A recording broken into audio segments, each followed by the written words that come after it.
உயர்ந்த இடத்தில் இருக்கும் போது உலகம் உன்னை மதிக்கும். உன் நிலைமை கொஞ்சம் இறங்கி வந்தால் நிழலும் கூட விதிக்கும்.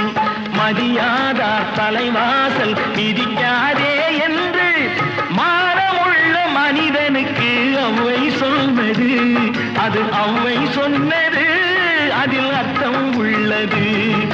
பரமசிவன் கழுத்தில் இருந்து பாம்பு கேட்டது, கருடா சௌக்கியமா? யாரும் இருக்கும் இடத்தில்